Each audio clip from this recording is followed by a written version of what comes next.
cuando nos propusieron que viniese Jaime con Nuevo Futuro, porque fue una propuesta de Nuevo Futuro, decíamos, nos encajaba Jaime en el papel de creativo, de charla creativa, incluso filosófica también, que es un tema que yo sé que le encanta, como dramaturgo también, hacer algo de teatro con los adolescentes, porque cuando yo conocí a Jaime, él hacía teatro con su grupo de alumnos, que eran fantásticos y que ellos decían que el teatro de Jaime hacía que sus adolescencias fueran felices, que fue una frase que dijeron a mis alumnos en aquel momento que colaboraban en el Aprendemos, que hacía que las adolescencias fuesen felices. Fijaros qué frase tan bonita. Así que yo creo que Jaime tiene una especial afinidad con Nuevo Futuro y también con los chicos, ¿no? Con los adolescentes, que es esa edad en la que trabajan ellos de 12 a 16 también. Así que yo creo que va a ser una charla fantástica y sin más, pues os dejo con Jaime Huigas. Gracias, Jaime. Muchas gracias. He de decir que yo estoy, desde que he entrado en la sala, absolutamente tentado en probar este mueble. Y no solo tentado, tengo varias buenas noticias hoy. La primera buena noticia es que yo no traigo ninguna presentación de PowerPoint. No tengo nada en contra de ellas, pero es verdad que intento entablar, en la medida de lo posible, una cierta cruzada personal, absolutamente estéril, ya lo aviso, pero una cruzada personal no en contra, sino a favor de dos cosas. Una, la palabra en detrimento de la imagen. Creo que tenemos todos una responsabilidad importante de recuperar el valor de la palabra. Y es verdad que la palabra apoyada por imágenes pues es útil, etcétera, pero bueno, es un pequeño reto, casi pedagógico, que creo que todos los que nos dedicamos a la docencia necesitamos poner en valor. Esa es una. Y dos, he de decirlo, esto es políticamente incorrecto. Rescatar también, como cruzada, el beneficio indiscutible de la presencia.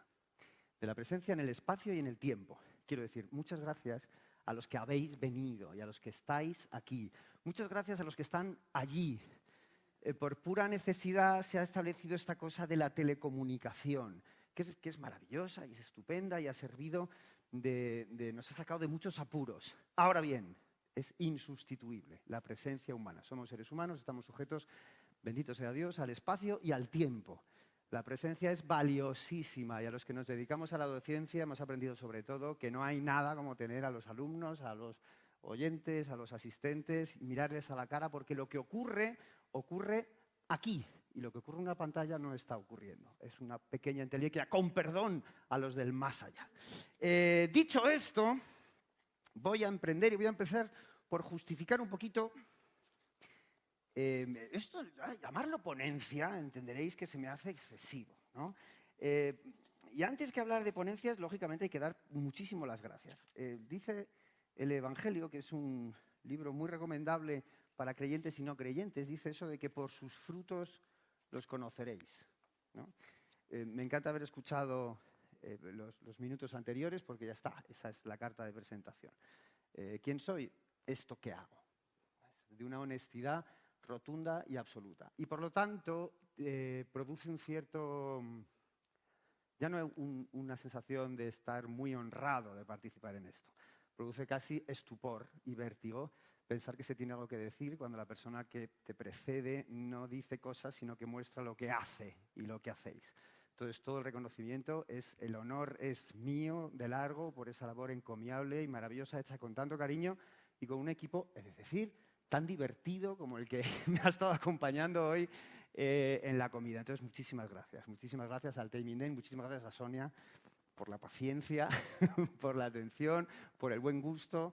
Gracias a la Fundación. Gracias a todos los implicados que hacen que esto pueda ocurrir, porque estas cosas nunca son tan sencillas. Casi nada es tan sencillo como parece. Casi nada. Y que esto ocurra es la suma de una enorme suma de voluntades de personas de bien, que creen que el mundo puede ser mejor. Y creo que nos tenemos que coligar todos los que tenemos esa elemental creencia. Vamos a ver. Infeliz a su manera. Yo lo tenía claro. Infeliz a su manera es una expresión que a mí me tranquiliza. ¿Por qué me tranquiliza? Vamos a ver. Esto está, ya sabéis, es la primera frase de una novela absolutamente genial y larguísima, que es Ana Karenina. Ana Karenina cuenta, entre otras muchas cosas, los desastres de una familia extensa y sufriente. La primera frase de la novela de Tolstoy, Ana Karenina, dice: las familias felices se parecen. Sin embargo, las familias infelices lo son todas a su manera. Me encanta. Infeliz a su manera. Yo no sé qué me ha producido desde hace muchísimos años que leí yo la novela. ¿Qué grado de certeza? ¿Veis que hay veces que la verdad de las cosas se esconde? Tú sabes que hay una verdad detrás de algo, pero tardas en encontrarla. Pero huele a verdad. Esto es muy interesante, te pasa con libros, con películas. Tú no lo has entendido, pero dices, uy, uy, uy, uy, uy, aquí hay algo. Lo voy a llevar conmigo, porque en algún momento eso se va a desvelar. Bueno, pues para mí esto es una de estas frases. Yo nunca la he entendido, no sé si la entiendo todavía, pero sé que hay una verdad ahí. Y sobre todo una verdad que se asocia con lo que me produce.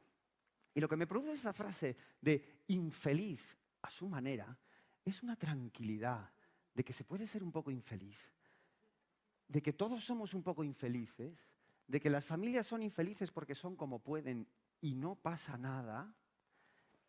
Vamos a ver, ¿a dónde quiero llegar con esto? Infeliz a su manera. Mirad, lo voy a representar de una manera muy fácil. Si hay algo que yo detesto en esta vida, y perdón que hable demasiado de mí, lo detesto, ¿eh? Y os invito a que lo detestéis conmigo. Es la publicidad en general. La publicidad, ¿no?, es un artefacto diseñado para generar necesidades innecesarias. Bueno, la publicidad, ¿no? Entonces no me hace falta, pero me creo que sí. Y de todas las publicidades, que la que más detesto, no sé por qué, me pasa también de siempre, es una pequeña fobia, son las publicidades de cereales. De cereales de por la mañana, del cornflakes. Voy a intentar no utilizar palabras inglesas que también me da pereza. Cornflakes, bueno, ¿sabéis por qué? Ahora visualizad, no hace falta un PowerPoint. PowerPoint, poder punto, ¿no? PowerPoint. Visualizad típico anuncio de cereales. ¿Cómo son? ¿Os imagináis, no? La familia feliz. Frecuentemente rubios. ¿Será que ser rubio te hace más feliz? Guapos, a ser posible guapos. Porque, oye, si eres rubio y guapo, igual tienes más opciones de felicidad.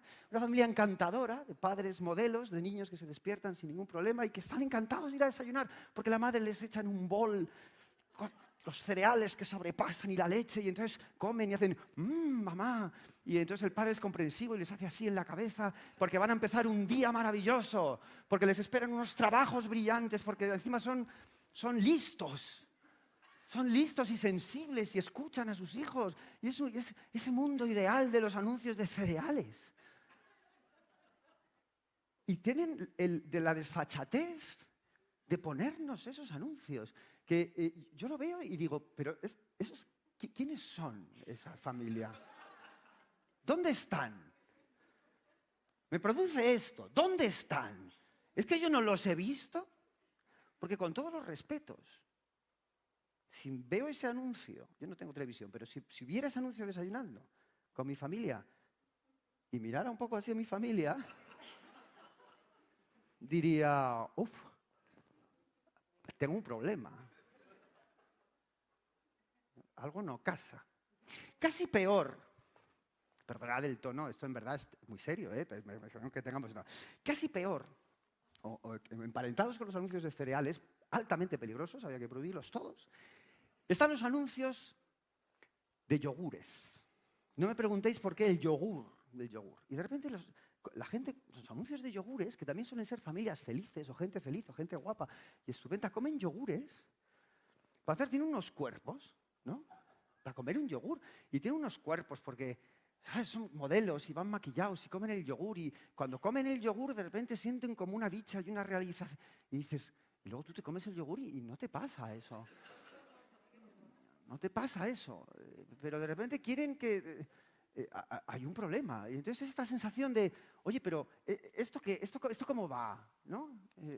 La publicidad tiene unos arquetipos de felicidad y aparece una especie de arquetipo de familia feliz que es absolutamente peligroso, decir familia feliz. Entonces esto yo lo uno con lo de Ana Karenina. Digo, hombre, feliz, feliz. Las familias felices se parecen todas. Y claro, cuando veo los anuncios de cereales dices, sí, porque cualquier cereal es la misma familia. Un poco más rubios, más morenos, no sé qué, pero todos, y sonríen, y son estupendos. Y además, que sí, con todas estas cosas de que parece que lo que hay que ser. Y te das cuenta que la realidad es claramente diferente. Dices, oye, pero esto de la felicidad y de la familia feliz, ¿con qué parece que hay que asociarlo? ¿No? ¿La familia feliz? Y la pregunta es, ¿pero hay una sola familia feliz? Y yo no tengo la respuesta. Tolstoy, que es bastante más listo que yo, dice, no, claro. No, claro. Digo esto, y me gustaría ser muy contundente en esto, porque mucho cuidado con acercarse a los problemas ajenos desde el trono de la felicidad. Hay familias desgraciadas que, fíjate, pobrecitas lo que les pasan. Y pobrecitos sus hijos, porque como son desgraciados, ya vamos nosotros a ayudarles. ¡Shh! Cuidado. Quien esté libre de pecado, que tire la primera piedra. Lo que se matan por hacer estas personas no es una cosa que les pasan a unos pobrecillos desgraciados. De algún modo, y salvando las distancias, e intervienen cuando ya no hay más remedio y en un caso extremo, nos está pasando a todos. En mayor o en menor medida. Porque la familia, que es crucial para la educación, y de eso va esta charla, la familia puede ser un foco de mucha felicidad y puede ser un foco de mucha desgracia, y lo suele ser a la vez, y necesariamente. Y en esa complejidad está gran parte de la misión que tenemos como personas, que es aprender a relacionarnos con nuestra familia, con las consecuencias positivas y negativas que toda familia acarrea. Y voy a repetir, toda familia acarrea. Y lo voy a demostrar, incluso en un alarde pedagógico. Y voy a utilizar a la literatura y a la mitología como aliados. Con lo cual, esta idea de que la felicidad es la tranquilidad, la estabilidad, la seguridad, la protección, el afecto, tendríamos que negociar sobre qué es eso de la felicidad y si la felicidad es es una realidad. O yo tengo un querido amigo que dice, hombre, la felicidad es a ratos. Todo el rato no, es a ratos. Somos candidatos a tener ratos felices. Pero ¿en qué consiste exactamente esa felicidad? ¿Consiste solo en estas situaciones? ¿Tiene algo que ver con ese paradigma que se nos vende para acomplejarnos pensando que nuestra familia es defectuosa y que nos hace sufrir y que nos hace reír y que a veces tenemos alegrías y otras muchas cosas? Seamos honestos. Vamos a mirar a la familia de frente para darnos cuenta de que todas las familias son infelices a su manera. Y no pasa nada. Esta es la segunda buena noticia. La primera, la del PowerPoint. Y la segunda, somos todos miembros de familias infelices a nuestra manera. Y bendito sea Dios. Ahí está la cosa, está bien. No aplaudáis. Perdonad esos arrebatos. Mirad, yo tenía una abuela que murió hace unos años, mi abuela Encarnita, que era asturiana, una señora maravillosa. Maravillosa y tremendamente complicada. No la voy ahora a hacer romántico, estoy hablando de la familia como estoy hablando. Con sus luces, con sus sombras, con sus... tal.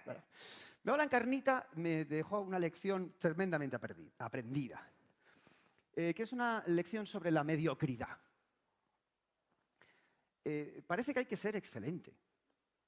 Excelente, ¿no? Tú, chico, lo mejor. Voy a comprarme. Es que esto es maravilloso, esto es brutal. Y conviene en algún momento de la vida amigarse con esa idea de, pues chico, el verso de Machado, ¿no? La encina brota derecha o torcida con esa humildad que cede solo a la ley de la vida, que es vivir como se puede. Antonio Machado. La mediocridad. Y mi abuela Encarnita nos decía a mí y a mis hermanos, mira, hijo, en el fondo todo el mundo, todas las personas del mundo son mediocres, menos dos. Nosotros como muy extrañados. Dice, sí, menos dos, hijo. El mejor y el peor. Los demás son todos mediocres. Esto es muy tranquilizador. Y cuando me decía eso, me pasaba lo mismo que con lo de Ana Karenina. Es decir, ay, mi familia es infeliz a su manera y somos todos mediocres. ¡Qué bien! ¡Qué bien! Ahí se manejan las cosas. Voy a apagar la televisión. Me están mintiendo. Me están diciendo algo que es completamente falso. La educación, y se habla mucho de educación, y a mí lo único que me legitima para hablar de educación, los datos, mi currículum es fácil, llevo 25 años aproximadamente relacionado con todos los niveles de la educación, infantil, universidad, primaria, tal, Soy hijo, sobrino y hermano de profesores. O sea, quiere decir que lo de la educación no es un oficio, es una cultura en mi entorno familiar, ¿no? Y hay algo que suscribo totalmente y que muchos otros suscribirán. La educación no depende de los colegios como primera categoría. La educación es una cosa de la casa y de la familia, en primer lugar. No, el colegio puede hacer cosas, sí. Matiza, aporta, instruye, dirige, sí. ¿Hace falta que el colegio cumpla con su misión? Sí. Pero esto de que cuando se hable de educación se hable sobre todo de colegios, no, perdón. Si estamos hablando de educación, primero, por encima de absolutamente todo, lo que educa es tu casa y tu familia. Fin del asunto. Y creo que eso es indiscutible. Que los padres muchas veces no sean muy conscientes de este dato genera grandes conflictos en los profesores, en los colegios y en las aulas. Es decir, es lo primero. Y es vital. Y en la educación que las familias y que los padres dan a sus hijos, evidentemente hay cosas que se eligen y otras que no. Se elige desde la consciencia de que se quiere lo mejor. Y en función de la formación, los datos, la cultura, el trabajo personal, pues uno ofrece a sus hijos. No me cabe la menor duda de que si las cosas van como deberían aproximadamente, y casi nunca van, siempre un padre quiere lo mejor. Incluso esos padres que no son capaces, también ellos quieren lo mejor. Incluso ese padre que perjudica a su hijo, en algún lugar de él quiere lo mejor y no sabe darlo y a lo mejor lo único que le da es le hace daño. Pero hay que pensar que quieren lo mejor. Y en ese querer lo mejor se tiene que traducir en unas acciones. Esas acciones es lo que se decide. ¿Qué se decide en la educación en casa para los hijos? Pues muchas cosas. Se decide el colegio al que van, se decide que se ve en la tele, los horarios, las normas, las reglas, se decide las vacaciones, se decide la relación que se tiene con los abuelos, con los tíos, se decide las horas de juego, se deciden muchas cosas. Las palabras, las imágenes, se decide el código en el que se va a hablar la familia. Hay una decisión constante, es un ejercicio de creatividad. Y hasta ahí hay un cierto control. Pero no nos engañemos. En la educación en casa hay muchas cosas que no se deciden. Y eso no significa que no eduquen. No sé si son más o si son menos. Pero en el ecosistema familiar se aprende por ósmosis. ¿Veis lo de la ósmosis? Yo no me estoy enterando y me está entrando. Por ósmosis. No sé, es una cosa tremenda. El hogar es el lugar más significativo. Quiero decir, todo en el entorno del hogar es significativo, es decir, poético. Y cuando digo poético son pequeñas cosas. A veces son detalles. Lo que hay en no sé qué cajón, el pomo de la puerta, el sonido de las escaleras, eso está educando también. El tono de las conversaciones, los ritos, las formas, es muy sutil. Se aprende con cosas aparentemente indirectas, insignificantes, que están cargadas de mensajes. El hogar es el lugar más significativo porque todo significa algo. Y significa algo hasta los adentros del alma, hasta lugares del alma que operan mucho más allá de la memoria y que me generan identidad. Esto soy. Y no soy yo, soy con. Es la comunidad. Antes hablábamos de felicidad. Es hora de decir ya claramente que en esa búsqueda desesperada del ser humano por la felicidad, en algún momento, por más que yo haga, diga, busque, rebusque, todo esto lo cuenta la historia de la filosofía y de la humanidad. En algún momento en ese camino me voy a dar cuenta que mi felicidad depende de mí, pero no solo de mí. Depende de mí y de la felicidad de los otros. Y que yo no puedo ser feliz yo solo. Que el camino de la felicidad pasa por ser feliz con otras personas. Y cuando eso se hace extensivo, hace que no podamos ser felices. Porque ¿hasta cuándo se puede extender? Primero la familia, pero luego será el mundo entero. ¿Es un paradigma? Sí. ¿Hay que buscarlo? Sí. ¿Somos infelices? Me mato. Sí. Sí. ¿Cómo somos infelices? A nuestra manera. Y la clave no es ser feliz o no, es coger tu infelicidad y manejarla a tu manera. Si es que se puede. Hay cosas que se eligen, pero otras cosas que no se eligen en la educación en casa. Y es importante ir detectándolas. ¿Qué no se elige? No se elige el mal día. No se elige la mala contestación, no se eligen los miedos, no se eligen los complejos, no se eligen las proyecciones de mi vida que me siento frustrado y quiero que mi hijo sea lo que yo no soy. Eso no lo eliges. No se elige el tipo de hijo que es el padre. No se eligen los abuelos. Esto es muy importante. No se elige la relación que yo tengo con mi trabajo y que me afecta en casa. No se elige lo que no digo, no se eligen las mentiras que oculto, no se elige la falta de sinceridad, no se eligen las falsas palabras, no se eligen. ¿Forman parte de la vida? Sí. ¿De las de quién? De las de todos. ¿De las de todas las familias? Sí. La familia del yogur y del cereal no existe. Toda familia, por mucho amor que haya, está llena de oscuridad. Y no digo de cosas malas, digo de oscuridad. Lo que no se elige y se aprende y se traslada y se enseña. Y se enseña, y todos los padres lo están enseñando. Es inevitable. ¿Cuándo lo aprendió? Ojo, nada es inocente completamente en la educación. No lo es. Es mentira. Y se generan vínculos complejísimos. Y antes o después, en el transcurso natural del crecimiento de ese niño, antes o después se dará cuenta y advertirá todas esas oscuridades que no le gustan, que chirrían, que le dan miedo, que le hacen daño. Posiblemente llegue el momento en el que ese hijo se las eche en cara a los padres. Y el padre pensará, con todo lo que he hecho yo por él. Porque pensará solo en lo que ha elegido. Y no estará pensando en lo que no ha elegido, pero que también ha educado. Este tema, que es terrible, pero es absolutamente crucial. Por lo tanto, fijaos, no hay que mitificar la familia. Hay que ser profundamente compasivo, pero sobre todo realista con la familia. La familia nos construye todo el tiempo, en lo bueno y en lo malo.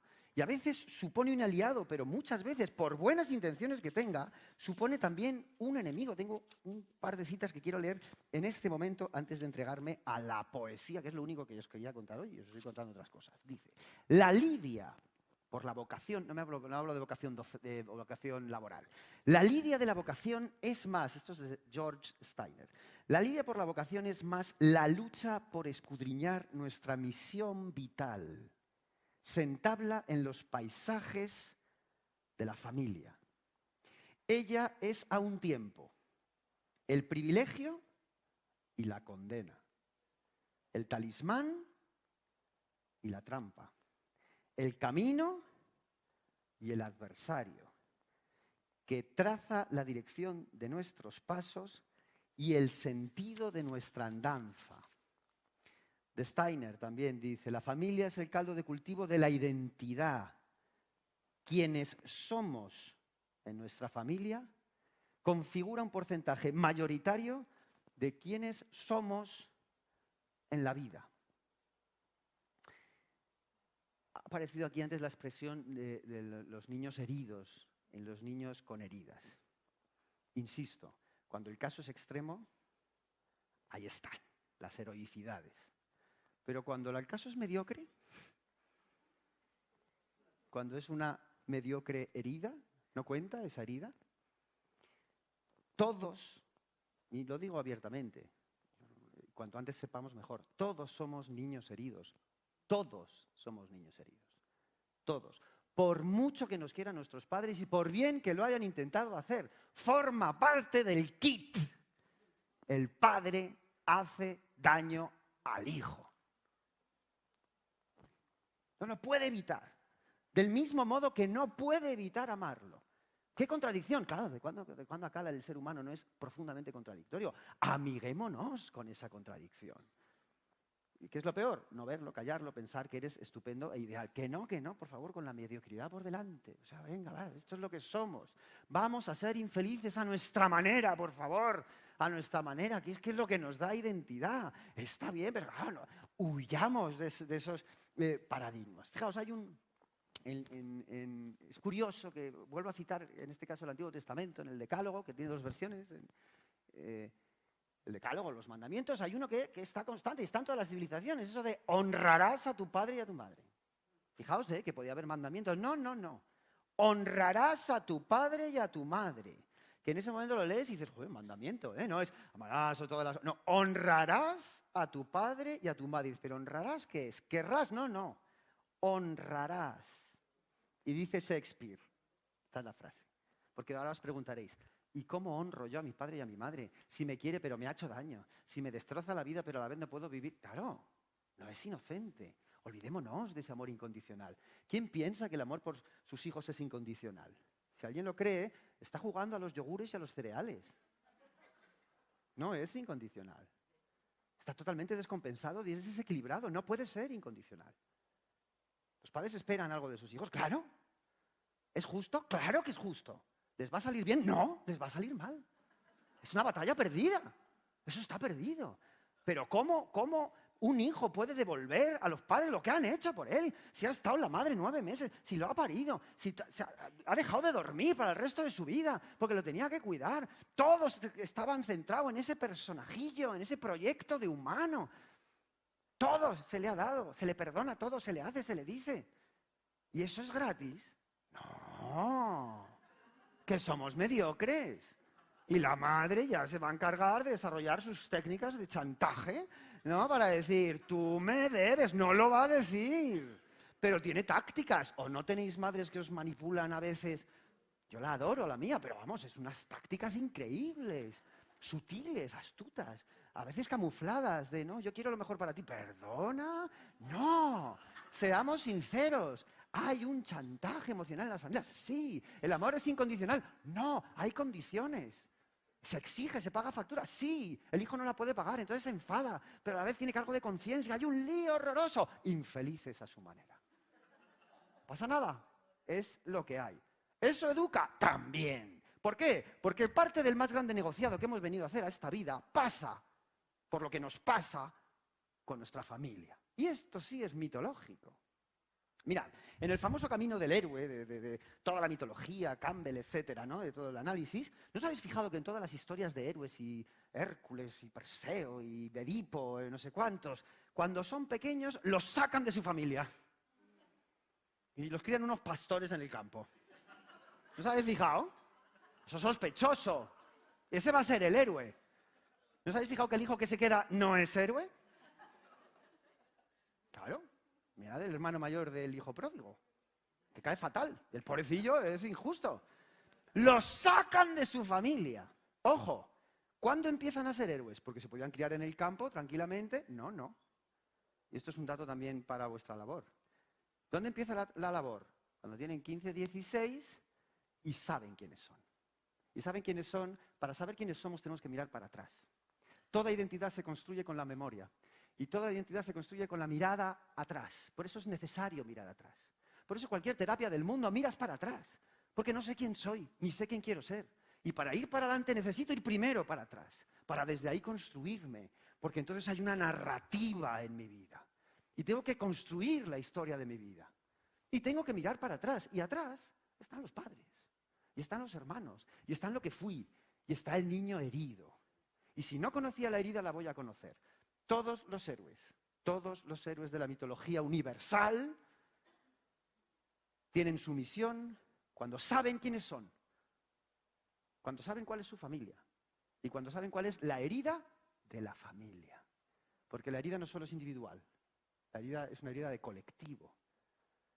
La tradición judía y la tradición griega, fijaos todas las tragedias griegas, ¿no? El ciclo de Tebas, Antígona, el ciclo de Orestes. Todos están resolviendo un problema de 5 generaciones atrás, que constantemente se ha perpetuado. Posiblemente la mayoría de los niños con los que trabajáis, el asunto no pasa solo por el niño, es un problema de padres, de abuelos y tal.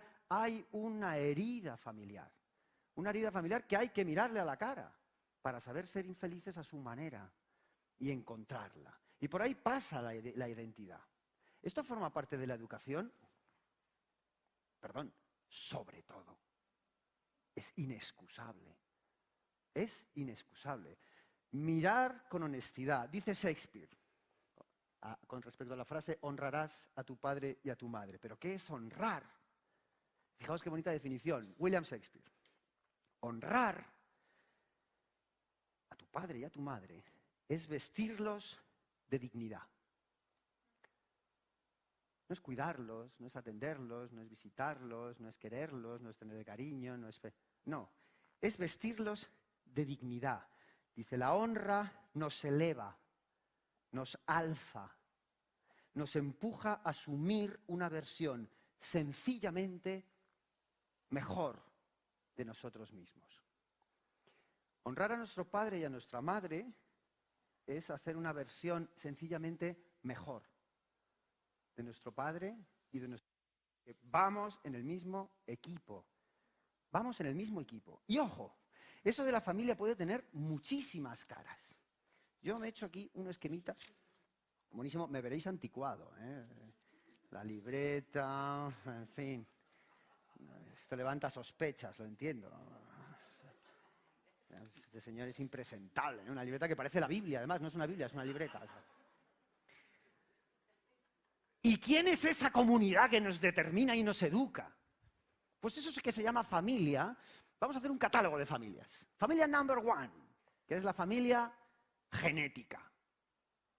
Eres hijo de quien seas. ¡Ojo! No es baladí. Excuso decir en la literatura y en la historia. Eres hijo de quien eres. El tema de los niños adoptados, etcétera. No, borrón y cuenta nueva no existe. Aquí hay un material genético. Se heredan muchas más cosas de lo que la ciencia sabe. Ya sabéis que la ciencia describe, pero no explica. Describe. Pero explicar no explica. Entonces esto que sin haber conocido a los padres pasen cosas que las tienes es que lo llevamos en algún lugar. Y eres hijo de quien eres hijo. Y en la mochila van muchas cosas por el hecho de haber nacido de esa sangre. Y parte de tu misión en la vida pasa por reconocerlo, mirarlo de frente y honrarlo. Como buenamente puedas. Infeliz, a tu manera. La familia genética, 1. Tipo 2. Lo he llamado la familia en prácticas. Que es la familia que ejerce. Suele ser la genética, pero no siempre. La que ejerce. Es decir, la que te está enseñando en el ecosistema por ósmosis lo que deciden y lo que no deciden. Las luces y las sombras. Con toda la enorme dosis de ingratitud filial a la que está sujeta cualquier educación de un hijo. Y si no, leed la obra de Shakespeare, El Rey Lear, que va de eso. Bueno, la historia del teatro, a los que nos dedicamos al teatro, no hacemos otra cosa más que investigar familias. Eso es el teatro. Son historias de familias, siempre. Que posiblemente no seamos otra cosa. En práctica es la que ejerce, la que hace lo que puede. Con las mejores intenciones, con los mejores medios, con dinero, sin dinero, con actitud, haces lo que puedes. Bien. A veces coincide, en este caso, aquí tenemos un equipo de gente que intenta generar familias en prácticas, aunque sea como buenamente sea. Luego está otra que me gusta mucho, que es la familia al rescate. La familia al rescate es esa familia, cuando ya odias a la tuya, la que te buscas un poquito alternativa. A veces son los padres de un amigo o alguien, o los primos, cuando te vas de vacaciones, es al rescate. Es decir, es mejor que la mía, ¿sabes? Quiero estar más. Qué suerte tienen mis primos. Luego, si fueran los primos, claro. Pero, ¿ves? ¿No? Hay familias al rescate, que de repente son como modelos de por dónde serían y que te hacen odiar más a la tuya o todo lo contrario. Andando la vida está una familia muy importante, que es la familia que elijo. La familia que elijo es vital. Ahí están los hermanos no de sangre, pero que son hermanos. Hoy he sido consciente de una gran hermandad. Eso es una familia. O sea, vosotras sois una familia. Y eso es una familia que elijo. Elijo por lo que hago, por los frutos. Es una familia, en general, hay que decir, vinculada a una actividad y a una causa, ¿no? Muy importante. Causas comunes, por favor, comunes. Y cuando es común, ya hay comunidad y la familia al fin es una comunidad. Biológica en práctica está el rescate, la que elijo, y luego está la imposible, que es la de los yogures, que ya no le voy a hacer ni caso, ¿no? Que ya no le voy a hacer ni caso. La imposible, que también tienes que saber cuál es. Tenerla claro, decir, o sea, que bueno, algún beneficio tendrá ver lo de los yogures, ¿no? Mirad, lo más bonito que quería contaros hoy, lo más bonito, me voy a poner serio porque esto es sagrado para mí. El que a mí me resulta el mejor poeta de la lengua castellana se llama José Hierro. A los que le hemos conocido en persona, don Pepe Hierro, que era un señor maravilloso. Como las verdades más interesantes son esas que no se entienden del todo, cuando te explican algo y hay algo grosero. Es muy interesante dejar, cuando se da clase sobre todo, dejar las cosas en un sitio en el que, ¿pero lo ha dicho o me lo figuro yo? ¿Sabéis lo que...? Porque ya no es que yo voy no, tú sabrás. que solo faltaba que los que estamos aquí encima hablando nos responsabilicemos de todo lo que decimos. No, hay cosas que nos trascienden, ¿no? Y de las cosas que he dicho, posiblemente muchos pensáis, vaya sarta de tonterías. Y es legítimo, sí, depende de quién lo escuche, he dicho un montón de tonterías. A no ser que se utilice el lenguaje en su mejor versión, que es siempre la poética, en la que la comunicación está en el límite de la acción entre el que escucha y el que oye. El que oye poesía crea el lenguaje, con lo cual no es alguien que yo te explico. No hace referencia, y esta es la tercera cosa que hay que salvar, la presencia, la palabra, y dentro de la palabra, la poesía, por favor, la poesía. Pepe Hierro tiene una poesía desconcertante. Al pequeño y somero análisis de texto le voy a dedicar el poco tiempo que me queda. Es una madre que habla a sus hijos. Voy a ir deteniéndome para comentarlo. Dice, me impone, solo de esto, yo es que en ciertas cosas soy muy sensible, me da ganas de llorar ahora mismo, solo de leerlo, porque es que yo escuché a Pepe Hierro leer esto en persona y era una experiencia maravillosa. Os enseñé muy pocas cosas. Se hacen proyectos, se imagina, se sueña. La realidad es diferente. Pocas cosas os enseñé. A adorar el mar, a sentir la alegría de ver vivir un animal minúsculo, a interpretar las palabras del viento, a conocer los árboles, no por sus frutos, sino por sus hojas y por su rumor, a respetar a los que dejan su soledad en unos versos, unos colores o unas notas, o a tantas otras formas de locura admirable, a los que se equivocan con el alma. Me emociona leerlo. Os enseñé, fijaos, os enseñé a amar a los que se equivocan con el alma. Paro, comentario. ¡Qué madre! ¿No? Estamos de acuerdo, ¿no? Vale, si no estáis de acuerdo no digáis nada. ¡Qué madre! Fijaos, a apreciar no sé qué, a los que dejas en soledad, a conocer a los árboles. Es la madre que está hablando de lo que les enseñó a sus hijos. Dice la madre, os enseñé también a odiar, a la crueldad, a la avaricia, a lo que es falso y feo. 2 puntos. A las flores de plástico. Es bueno. Los del anuncio de cereales no enseñan a odiar, porque esto es estupendo en su vida. Hay que enseñar a odiar, claro que sí. Claro. Y hay que enseñar a ser violento con lo que hay que ser violento, claro que sí. Hablemos claro, hablemos claro. Os enseñé a odiar la crueldad, la avaricia, lo que es falso y feo, a las flores de plástico. Hijos míos, esto es horrible. No pongáis flores de plástico. Bien, atentos. Febrero, hay una gran sorpresa aquí. Febrero llueve sobre el cementerio. Es una tarde de domingo. Gris es todo. Hemos venido a enterrar a una criatura tierna y absurda. Un ser que tal vez soñaría con la inmortalidad. Trazaba rayas sobre una plancha de metal, la mordía con ácidos. Así, evocaba a sus demonios, daba fe de su vida, escribía sus sueños.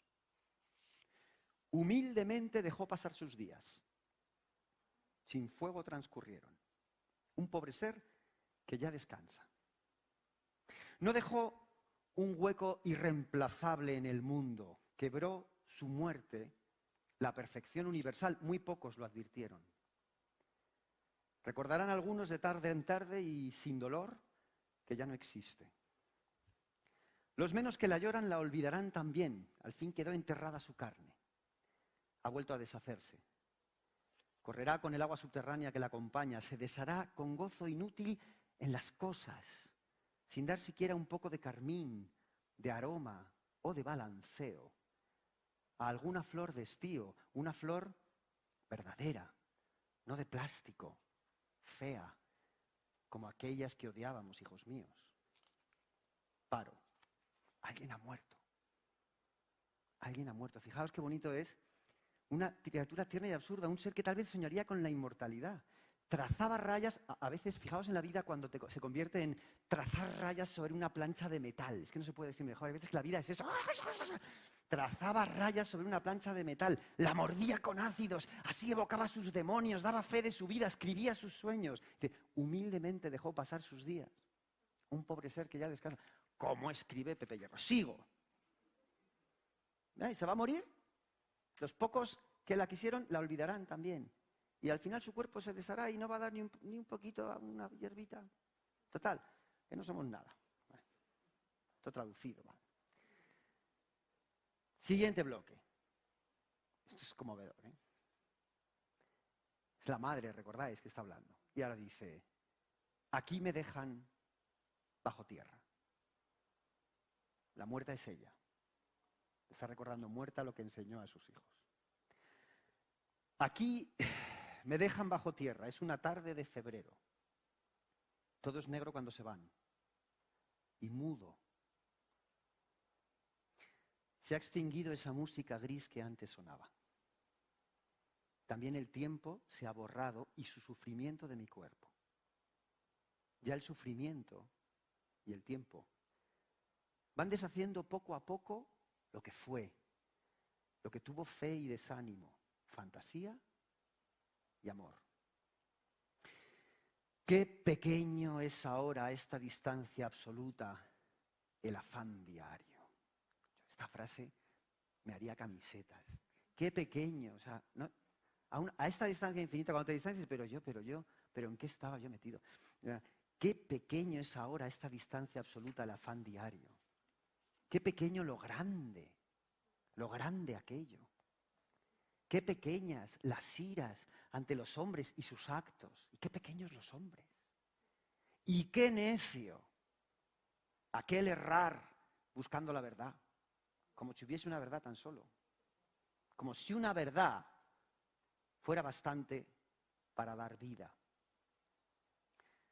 Y ahora la frase que más le gustaba a Pepe Hierro. Tarde se aprende lo sencillo. Lo sabréis. Cuando un río de espanto se desboque y arrastre vuestra luz y la sepulte sin remedio. Pensé algún día que quien vive solo un instante nunca puede morir. Quizá quise decir que solo aquel que muere un instante sabe lo nada que es vivir. Mas nadie ha muerto nunca sino definitivamente. Y entonces las palabras ya no tienen labios que las formen. Tarde se aprende lo sencillo. Tarde se encuentra la hermosura. No aquella de los ojos mortales, la del mundo. Suspira la difunta y dice, no puedo hacer que lo entendáis. Y dice, esto es uno de los momentos cumbres de la poesía del siglo XX. Necesario sería que ahora estuvieseis aquí abajo y que vieseis a vuestros hijos llegar entre las tumbas, bajo la lluvia, y dejar su perfume, su presencia en las tibias, alegres, inmortales, más hermosas en vuestras manos que las del bosque, flores de plástico.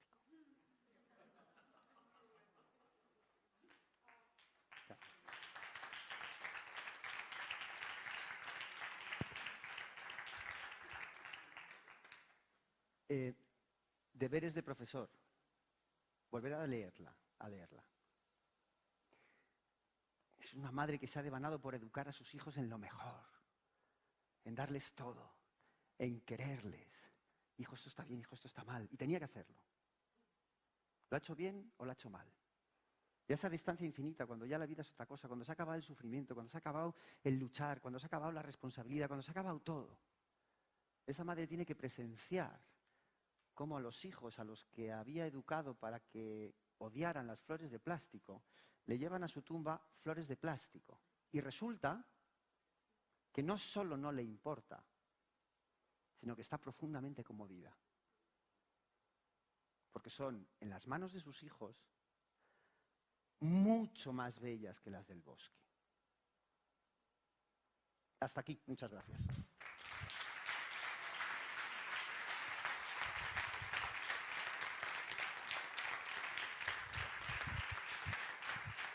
No te me vayas, Jaime. Perdona. No, tranquilo. Ven. Ven, Jaime, vamos a despedir el teaming juntos. Bueno, pues no sé si tenéis algo que decir. Yo creo que poco se puede decir. Tarde se aprende lo sencillo, ¿verdad? La verdad que creo que ha sido una de las mejores ponencias. No sé si estáis de acuerdo conmigo. Yo sé que muchos de vosotros venís mucho. Nos ha encantado, Jaime. Mil gracias por compartir con nosotros este ratito. Y bueno, pues muchas gracias a todos. Os recuerdo que el próximo teaming será el 12 de mayo y que en ese ya tendremos pinchito y un vinito. Así que os espero a todos el 12 de mayo con otras ponencias. ¿Vale? Muchas gracias. Gracias.